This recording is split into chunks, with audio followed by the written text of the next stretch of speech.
welcome to week 6 of the Gfinity Elite Series Counter-Strike competition. Matchup today, Prophecy versus Epsilon. Flank or a push coming from CT, but instead the bomb will be planted. Freddy plants for short, but actually doesn't utilize the plant, so that may come back to haunt him. Let's see, can he get the first kill and turn into 1 versus 2 and play the clock? Potentially, but the thing is, if they check this, they might actually fall themselves into a round situation where they believe it's playing short and he's playing from short. They push straight towards him, don't clear the angles correctly as well. As he's able to take them down, overextends and tries to go on towards Cola. Freddy B is winning the round off his own, so he finds the headshot. Quicks, you'd expect it to be Cola top right again, but anyway, as long as someone's dealing the damage, that's all they need. They're actually going to try and push their way around towards short as well. Cosmin in a nice position, finds the easy headshot. That 5-7 up close and personal could be such a nuisance as he does damage! Cosmin! That's a hat-trick spray down with a 5-7. No trade kills come out. It's going to be the 3 versus 2, but thankfully for Prophecy, they have the firepower advantage and the HP advantage as well. Going to smoke off connector. They have to retrieve the bomb somehow. This is ludicrous stuff on display. He's grabbing himself an AK as well. He jumped, they heard it. Oh, they know to try and push through, but they're not going to clear the angle. Fully committed towards a bomb plant, and Quicks has arrived just in the nick of time. Bomb planted for Freddy B though. Smooya expecting the play towards ramp, but actually Quicks are coming from the rear. He can clear it. He's got trigger discipline as well. He can try and go for the knife. Butcher Smooya once again takes him down. There has been so much stabbings going on into this game. It is ridiculous. He's also hunkered down. Finds the tag on towards Freddy B. 1 HP is all he has the HE, but he's going to throw it out too early. It'll miss. It doesn't take him down. He's hunkered down towards the ladder, just staying alive, toying with him. Time's ticking away. Quicks might have let it slip. Freddy B will run out of there. Oh my goodness, Freddy B right now completely outplaying Quicks. He's going to overface and give away the kill. He does just that, but is there time? No, there isn't. Quicks. Not quick enough though on the defuse. Rounds, Quicks as well comes into effect instantly. I like to see this. Quicks on that secondary orb. This is where he can be such a powerhouse. He's finding the frags. Kree will take down Smooya as he went for the aggressive play. It's all left on Barbar in a matter of seconds. Prophecy starting to find the energy they need to play with as Barbar. He will further the lead a little bit, but he's only left in a 1 versus 2. The bomb's down an awkward location. He can't efficiently take the fight into this round. They can trade. All they have to do on Prophecy is play together. But they're not. They're peeking into it, and they're giving him the openers he needs. Finds the headshot back towards Kolar. It's all on Kree. He didn't pick the bomb up. He walked past the bomb. I don't think he realizes he could have easily gone towards B right now. There's a welcome back there for him. But let's see though. Kree has to clear all these angles. Oh my goodness, he's done it! Alright guys, welcome back to a Gfinity Elite Series Roundup. This is week 6, first game of the day. It was Prophecy versus Epsilon. 2 maps were Mirage and Train. Prophecy this week did have a stand-in, so Kree was standing in for Slap, who is their IGL due to health reasons, so hopefully Slap you recover nicely from that one. But Prophecy, you had started to slip up in recent weeks. It's timing-wise, it's very unfortunate for them. The 2 maps was Mirage and Train. Prophecy had won 16-5 Endpoint on Train in week 1. They'd won 16-12 over XL on Mirage and 16-10 on Train in week 2 over XL, sorry. So the exact same maps that were being played today or in that game versus Epsilon. They beat Reason 16-7 on Mirage in week 4, and they lost 16-5 to Infused on Mirage in week 5. Epsilon, on the other hand, they'd beat Method 16-7 on Mirage in week 2, beat XL 16-10 on Mirage in week 3, and they'd beat Infused 16-10 on Mirage in week 4. So Epsi looking very, very strong on Mirage based upon previous games in the Elite Series, and that continued true. Like I said, with Prophecy, without their IGL, it was always going to be a hard task, especially up against an Epsilon side that was starting to pick up some points.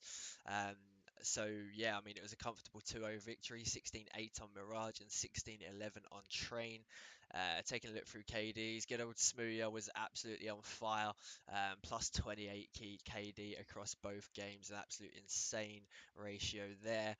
Cosmin also picking up really, really well. Maeve having a bit of a weak game, but at the end of the day, they were comfortable across both, and there's always a chance that's going to happen to someone when those sort of results happen. But Prophecy, just nothing really worked for them. They did string some rounds together. It was a bit closer on Train, but in fairness, like Epsilon looked comfortable across both maps. In fairness, they never looked like losing.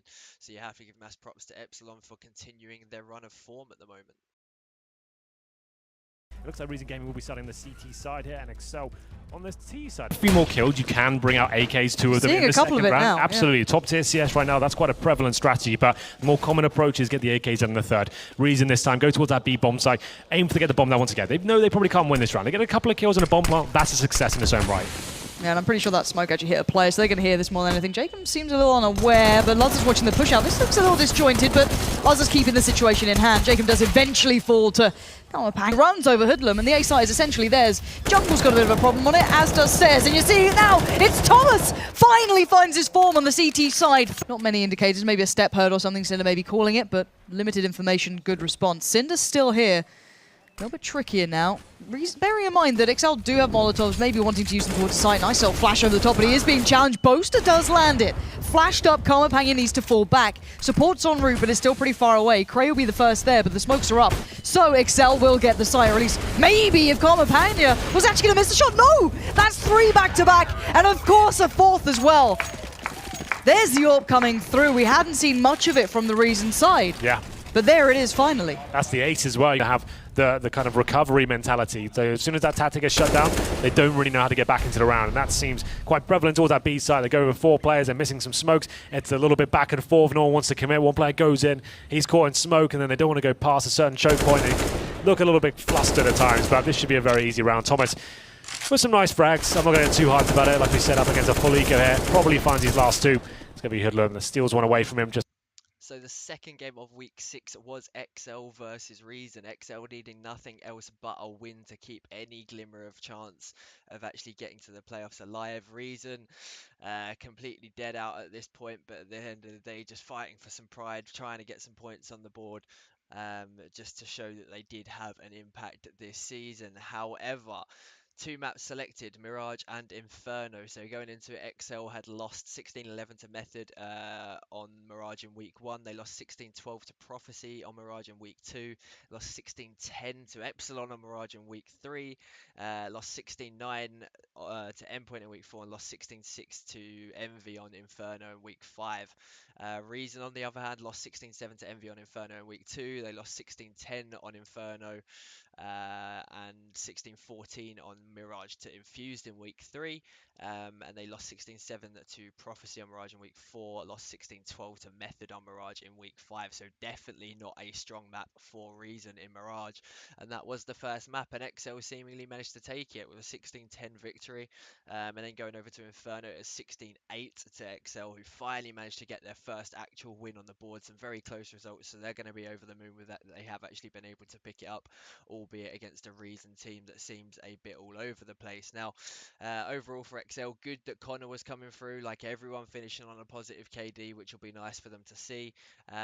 Everyone kind of showed up. It was a reasonably comfortable performance overall from them. Reason, realistically, the only good thing to take out of this week was it's kind of just the Thomas show in most scenarios. Every other player kind of has a few instances of showing up well, but Thomas is the only one that's kind of proving himself on a consistent basis. So it's definitely a rough one for that Reason lineup, but props to XL, and we'll kind of go over a bit more things in terms of when we look at the table and next week's fixtures. I'll leave it in your capable hands with EnVyUs taking on Endpoint. The double kill bounces off both of them. It's a 2 versus 2. Lambert is getting tagged. He can't efficiently peek into this, but they just have to play together. 2 versus 2 now. Kits onto VKL. Molotov and smoke for Lambert. And Cryptic's now 40 HP. There's no utility run out for the T side, and Lambert will turn this into a 2 versus 1. Oh, Max does a little bit of damage here as he will find that frag back towards VKL. Max doubles it up, swings wide off the back of Bomb Train. Towards the site, and Haji's from behind. Haji from behind is going to be the difference impact factor as well. Haji can just try and dismantle this. He can clear it out. He's going to be aware that no one's playing in backlines. That Molotov isn't in a good position. He finds that shot as well. Cryptic's had to peek towards him. Ruler might be able to brain him though if he does this swiftly, because he's about to get spotted out, but it doesn't matter. Jax gets the info, flicks to the left, finds a headshot, and they do pick up the round. Yep, Jess warping towards connector as well. We'll hold down towards middle. Eventually, he's going to give that one up though. Holding for the push towards connector is Jess, but already the fast play towards Checkers as the T's have control of it. No other T's or T players towards any other portion of the map. It's just towards B. Max, can he hold the assault now? Max trying to play around the smoke as they do start to push their way through. He's getting all of this information. They haven't actually cleared it yet. They don't know where he is. Max is able to strike. He finds a double kill and the hat-trick as well. Max starts to go absolutely huge. Yep. B bomb site notorious for being hard to retake, especially with the man advantage in favor of the T side. With the bomb site, strong after plants. Ruler, sorry, Mighty Max towards Sunroom, so there should be second pistol 1 here for Endpoint. They're rotating over. They're trying to ward them off right now, but the flashes are coming in. The smoke goes in as well, so they can push their way straight to the bomb. So Cryptix gets the triple kill. Cryptix starts to roll back the years now, doing so much damage. Goes huge. So game 3 of week 6 was indeed Team Endpoint versus EnVyUs Academy.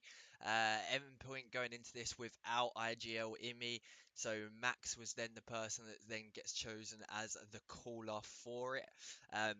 Going up against Envy, and Envy who haven't lost a game yet, so it's always going to be difficult going into this one, even before Imi had to then bail out of this week due to health reasons, so all the best to Imi. Going into it, Endpoint, they'd lost 16-5 to Prophecy on Train in week 1. They beat Infused 19-17 in week 2 on Cash. They beat Method on Cash 19-17 again in week 3, and they lost 16-11 to Epsilon on Cash in week 5. So didn't have too much experience playing on Train thus far through the Elite Series. Envy had just won everything by this point, so there's no point me even going through it. But yeah, so Train and Cash were the two maps. Train went the way of Envy as expected. It was 16-10. Endpoint putting up a better fight than was probably expected, but at the same point, I think the way that Envy were going into that game, they were playing a bit careless, just probably mixing things up a little bit as they had already qualified, so there's no need for them to go strat after strat after strat. And then going into Cash then became the mighty Max show. Really stepped up in terms of IGLing, the kind of strats that he was pulling, which was the 4-1 near enough all times on T side, where they picked up the vast majority of their rounds. It was just, Max was just playing out of his mind, in fairness to him. Like, don't get you wrong, definitely a team performance. Ruler was the one that subbed in for Imi, and Ruler was then taking over the AWP role. Definitely decent performance from Ruler throughout both maps. First sort of experience in that sort of stage environment, so props to him for actually coming through. And then Cryptix, Jesp and Pickles all had their moments throughout each game, in fairness to them. It wasn't a one-man show, but Max definitely stepped up, and some of the shots that he was putting out was just insane, and fair play to Endpoint for actually managing to take a game off, or a map off of EnVyUs, the first team to do so, and without their IGL. But having that kind of carefree style is beneficial in certain instances. Definitely not something that can work week in, week out, but doing it here and there like that, it for sure can work, as proved by them taking the map off of EnVyUs in this scenario. So yeah, props to Endpoint again. Envy probably going to be pissed off, because at this point they were probably hoping that they could just whitewash the whole tournament near enough, but definitely some things for them to think about, having actually lost to Endpoint this week. Well, listen, I'm going to hand it over to your capable hands. Henry G, Pansy, looking forward to map 1 with Team Infused versus Method. It is a 4v4, so it does sit quite uncomfortably with the CT side, even though the HP is still better off overall. Yeah, technically it does favour the terraces, so refrag's absolutely fine. They do manage to get control of the drop down as well, so looking in pretty good stead as we hit the 40-second mark. CT's now have 1 incendiary, a few flashbangs, so Infused have done a very good job bleeding them out. You can see they've still got 3 smokes. They can still fully execute here, and we'll see whether Jenko can find the next frag. This could be huge. 30 seconds left. Anything he stops. Oh, it's perfect from Jenko. 3 kills. Aaron, Trials, and Mick all suffer. It's down to Fry, but he's got 20 seconds. Nothing to be done for rifle as well. Pulse and Weber are low, however. 1 shot is all he can deliver, but there's Mick coming through. Bit of a wide peak on it, but does just fine. It's basically Niels to make the play here. Now they know where the rifle is. They want to try and get him down as quickly as possible, but it's all on him here. 2 kills. Can he make it any more? The swift answer, the quick answer. And try and get that bomb down. Still, you do have a chance to win these rounds, although it's a little bit unlikely. We'll see what they can do with this one. I'm just hoping that Method go full retake. No, don't like the way that Stanley's just pushing into this. They're going to go full in towards jungle. That's quite lucky. He comes back around on this one. That could have gone very poorly. Not by design. That was a little bit lucky for him. But he makes the most of it. Yeah. But still, that was very fortunate for his favour there. Red Snake now in trouble, and he knows it. It's a matter of time. The smokes are dissipating. You're left in no man's land. They don't have the bomb plant yet. And there we go. Pulse now just kind of adding insult to injury. As Fry surrounded all fronts. We're going to find Stanley there, but you're not going to get out of this one alive. Now just crossfire from either side, jump up on the box. And now here's Weber, though. He has been an integral piece in the Method puzzle. Stanley, if he can just hold the angle, play it off calmly, this is what it can happen. Now it's Weber down up against Mick, and well, and that's just Weber through and through. 5 HP, the molly burning. So the last game of week 5 was Infused versus Method. Going into it, Infused definitely needing to kind of maintain a bit of form that they've had to try and get that playoff spot. Method, on the other hand, performances have not been as good as they should have, needing near enough nothing else but a win in order to try and maintain the ability to qualify for playoffs. But going into it, it ended up 1-1, so Cobblestone ended up going 16-14 to the way of Infused, and then Mirage went 16-6 to Method, a bit more of a comfortable victory for Method in that particular one. Infused overall, I mean, definitely doing well for themselves, definitely doing better than a lot of teams probably expected from Trials, coming through very, very well at this point, showing some consistency in his performances across the board. And on Cobble, it was a very close map, in fairness. Infused managed to see it out, but it definitely could have gone either way. But Infused definitely be happy that they did actually see that one out. Going over to Mirage, Method finally seeing a bit of Method that people are actually like expecting in various instances. Pulse, Jenko going ham, especially Pulse with some absolute wonderful shots throughout that game. So mass props to him. Hopefully he can maintain that bit of form. But unfortunately, with the way that results have led, then it does put Method out of the actual Elite Series of qualifying for the playoffs. So very unfortunate, very unlucky. Definitely not something that would be expected at the start of everything, but it's just kind of the way that things have gone. Infused, on the other hand, are definitely in there with a shot. Right, quick overview of the table then. EnVyUs still leading the way in first, Epsilon second, Prophecy third, Infused currently fourth in that final playoff spot, Endpoint fifth, XL sixth, Method seventh, and Reason eighth. Method and Reason can no longer qualify for playoffs. XL technically can, Endpoint technically can, and Infused can potentially go out, as can a Prophecy potentially, depending on how the results actually go for the week after that. Which will be interesting to say the least. Fixtures are now up on the screen.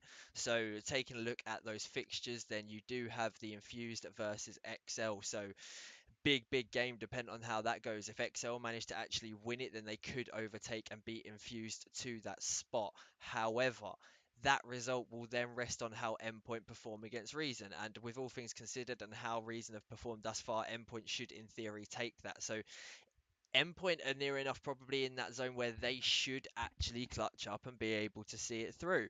If they get the result and XL manage to take a result off of Infused, it all depends on how it goes. But either way, teams need victories. Prophecy against Method. So Method could actually stump things, but if Method managed to actually take the win against Prophecy, that means that Prophecy could drop down and depend on other results as to who we actually see go third and fourth, because Endpoint could then potentially go there as well. And if XL end up beating Infused, they could also take it, from what I understand, unless I'm missing something. But overall, that is the way that it does look. So definitely some interesting matches for next week. It's going to be tight. So we will see what happens for week 7. Alright, just finally guys, please remember, if you did enjoy watching the video, to like, comment, subscribe, hate, whatever it is you feel like doing today. It does at least give me a good indication of whether to continue still doing these sorts of videos if you do. So remember to smash that like button and that subscribe button. If there's anything that you feel like you want me to add or any other content that you want to see, by all means let me know and I will potentially do it. So thanks for watching as always, and peace.